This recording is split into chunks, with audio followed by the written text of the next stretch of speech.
What's going on, guys? John here, Energy Guide and Alchemist. Today we're going to be talking about how to control the mind. Our mind is our greatest tool when it comes to accomplishing our ideal goals and experiencing the best life we have for us, but it also can be our greatest detriment if we don't have control over it. So today I'm going to give you tools from Yogic philosophy that will help you to control the thoughts that cross your mind and not become identified with negative thoughts and create negative experiences for yourself. All right, so the first concept that I'll give you from Yogic philosophy is the concept of chitta. Chitta is basically all of the contents of your mind that are stored from past memory and past experience. The next concept that I will give you will be the concept of virtis. So virtis is a product of chitta. Chitta is the content of the mind.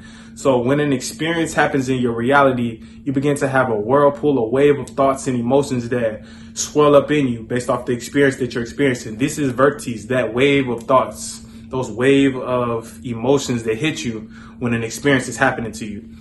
The next concept is modifications. So in that wave of thought of virtis, you begin to become identified with an emotion. So if an experience is happening to you that is causing anger, and you become anger, you become a modification. If experience is causing you to become grief, and you become grief, you identify with that and your energy expresses that grief. So understand that thought is gravitational pulls or gravitational repellents. But thought is very powerful. So you must control your mind and the thoughts that you identify. So a concept or an analogy that you can use to understand these concepts would be like a lake. So if you're looking at a lake that is completely still, you can see clearly the bottom of the lake and it's completely still. That is your true self at the bottom of the lake looking through it.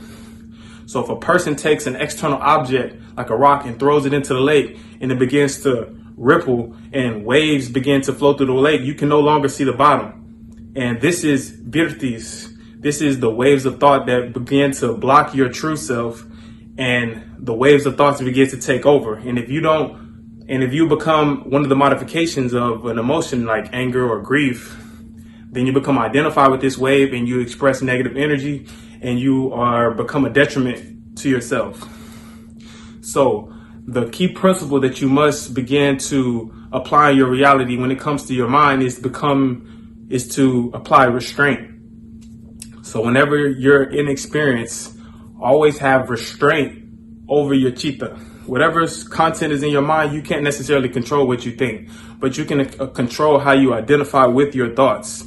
So if you have calm chitta and then an experience hits you and virtis, the whirlpool or waves of thought begin and emotions begin, instead of allowing yourself to have a reflexive psyche that just becomes anger instantly on sight, I'm angry at you, or that just becomes grief, I'm sad and I'm miserable and I'm depressed, or whatever your primary emotion that you may be subconsciously addicted to, you become that emotion. Practice restraint. So practice not becoming identified with this emotion and really truly practice it. It's not enough to just read up on stuff. It's not enough to be just so well informed when it comes to, mental control and spirituality. You must practice this on a daily basis. So understand it will be uncomfortable at first, but the more you practice, the better you'll become.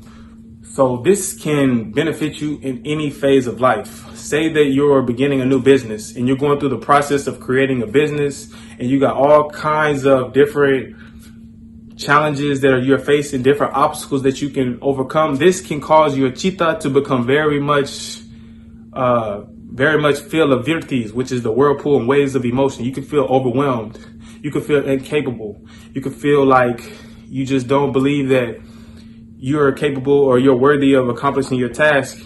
And in these moments, you must practice restraint.